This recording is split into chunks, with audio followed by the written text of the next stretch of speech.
While NetEase finds tremendous success with Marvel Rivals, they have now dropped another first-person shooter called FragPunk. FragPunk is a 5v5 tactical shooter that blends the search and destroy game type with arcade mechanics akin to more of games like Call of Duty. So without further ado, let's get into it. When playing FragPunk, one of the first things that impressed me with this game's launch is, most importantly, the performance. This game runs like a dream on my PC. I have no issues in terms of bugs or glitches thus far, and I average close to roughly 200 FPS on max settings at 1440p resolution. So this game runs really, really well, which was very impressive to me because in the day and age of PC gaming, a lot of games do not launch optimized, and it's a fresh of breath air when a game actually launches in an optimized state. So this was really, really good to see. And of course, it's really good to see when the visuals are the way they are. FragPunk is a pretty looking game, not just in terms of a technological standpoint, in terms of an artistic. Yes, the game is colorful. Yes, the game has a lot of different aesthetics and an art style, but the colors and the art style that they went with is kind of like an edgy, aggressive art style, very attitude, if you will. So in terms of a presentation, FragPunk knocks it out of the park. In terms of audio, and obviously audio is a very big thing when it comes to tactical shooters, FragPunk delivers on this point as well. Footsteps are clear as day, and you can hear enemies as well as teammates all over the map. Gun sounds, audio cues from abilities, all of which are present, which are great in terms of awareness when it comes to map knowledge and game sense. Having good audio in a tactical shooter is very important, and this game delivers on that point as well. But how does the game play? So yes, the game looks good, it sounds good, it runs good, but how does it play? Well, first and foremost, when you first fire up FragPunk, you are obligated to do the tutorial, which is great. The tutorial goes over the basics of the game in terms of how to play and what to do. Once you get into the main menu, you start going through the available game modes, FragPunk has a variety of game modes. First and foremost, out of the gate, you have the standard game mode, which is short class. More on that in a moment. And then you have the arcade. Now, the arcade has a variety of game modes that rotate in and out. Game modes such as free-for-all, team deathmatch, etc. As well as, of course, the duel mode, which, again, I'll touch on that in a moment. But overall, these are the game modes available. And once you get into a game, FragPunk feels fantastic. Movement feels good. Shooting feels good. The feedback that you get, everything about the core gameplay and the mechanics is solid. But what is Short Clash? Short Clash is the main mode for this game. So what is it exactly? Yes, it is a traditional 5v5 search and destroy, attack, defend, bomb defusal type game mode. You've seen this in Counter-Strike. You've seen this in Valorant. It's nothing new here per se. What really makes the gameplay different, aside from the fact that, yes, this game is a hero shooter, so there are heroes and abilities, but the key cog is the shard cards. So the way this game works in terms is that at the beginning of every round, each team will draw 3 shard cards. You will then use your shard points as a team, to pick out the cards you want to activate that can give you various buffs or nerfs, depending on what card is chosen. If you are playing ranked and you are at the higher echelon of the ranks, you will choose a captain, and the captain will make the decision for you. And essentially, the cards themselves, there is a variety of things, such as big head mode, where the enemy team has big head. There's small head mode, where your team has smaller heads. There's things like lifesteal. There is even map-oriented changes, such as frozen. You can make the map frozen so everybody can slide. You can make a bomb site covered in fog. There's all sorts of cards that provide both strategies and buffs and nerfs. One card in particular forces a knife fight. There is a card that you can use where everybody has to use knives, no abilities, no guns. Like, that's the kind of thing that you can expect. And because of these cards, it allows the game to be fresh round after round because the rules of the game change round after round. So the shark cards are the big difference between this and like other tactical shooters. The other part of the tactical shooter that makes FragPunk unique compared to the competition is how overtime is settled. Usually in games like Counter-Strike and Valorant, overtime is settled by one team just winning the game by 2 rounds and that's it.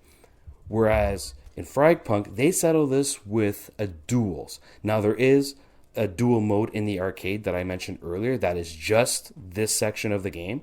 But when you play Shard Clash and you're settling your match in overtime, it's done in this duel mode.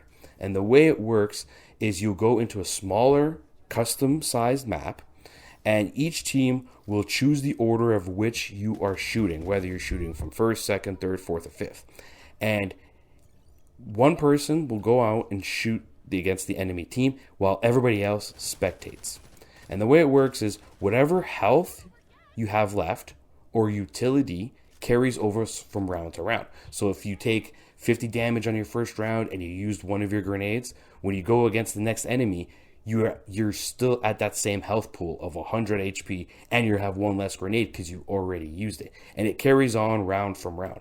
What this means is that if you're the first person on your team to start and you happen to eliminate enemy players, it gets harder and harder for you to wipe the team because you're using your stuff by the time you get to the end.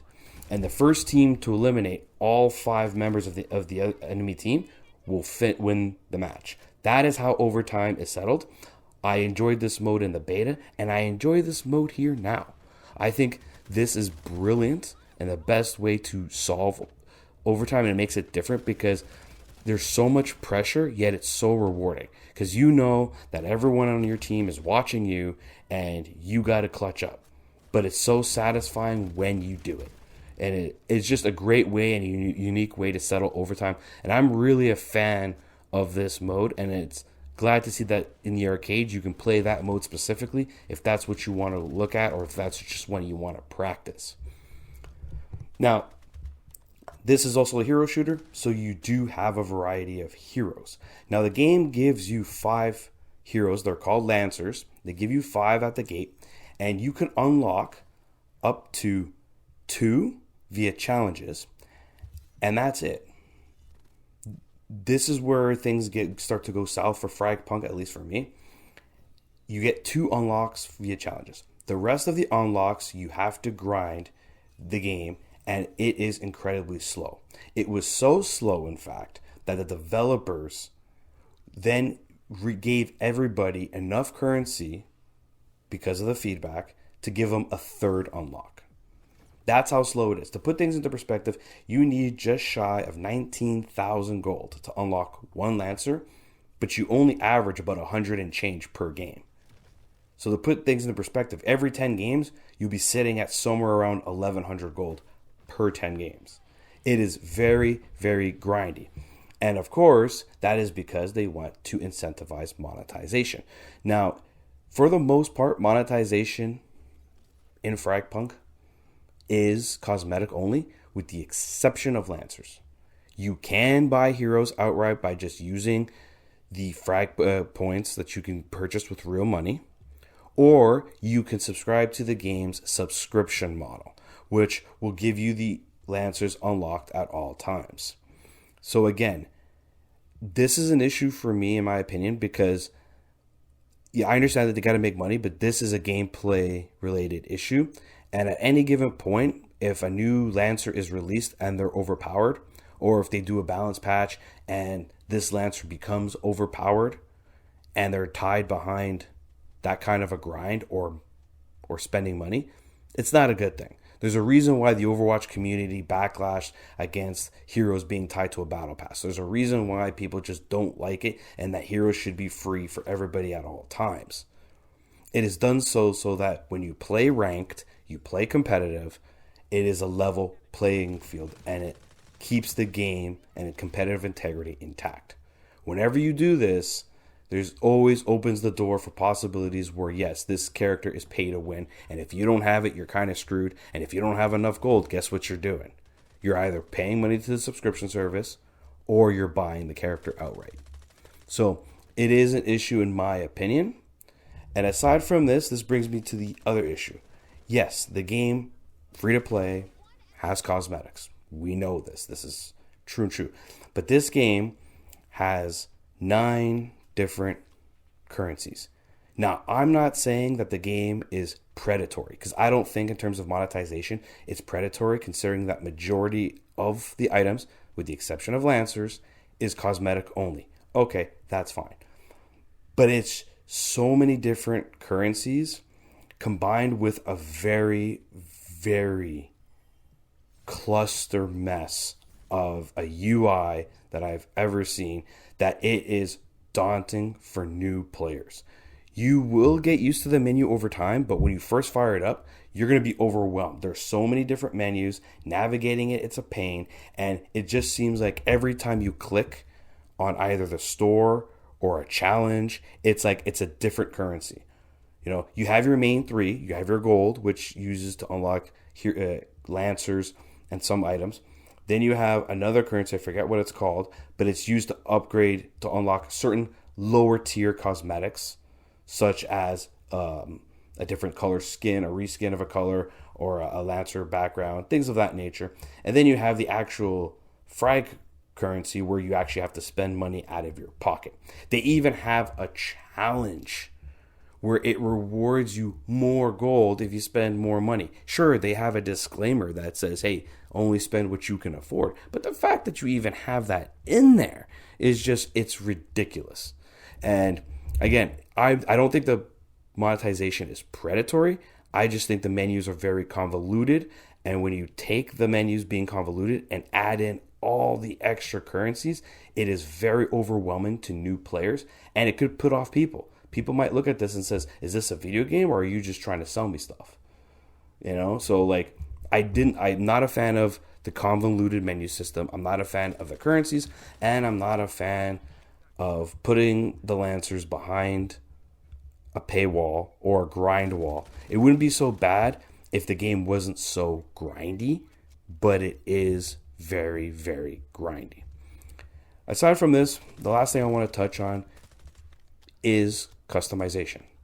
While the game does feature an abundance of cosmetics that need to be either unlocked via battle pass or challenges, they also have a lot of customization. You can put stickers on your guns, you have stickers on your banners for your characters, you could customize not just the color of your character, but also the portrait, their animation.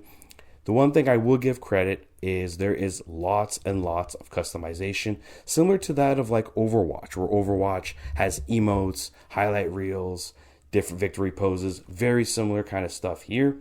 And while again, there is a lot of currencies, there is a lot of room for customization.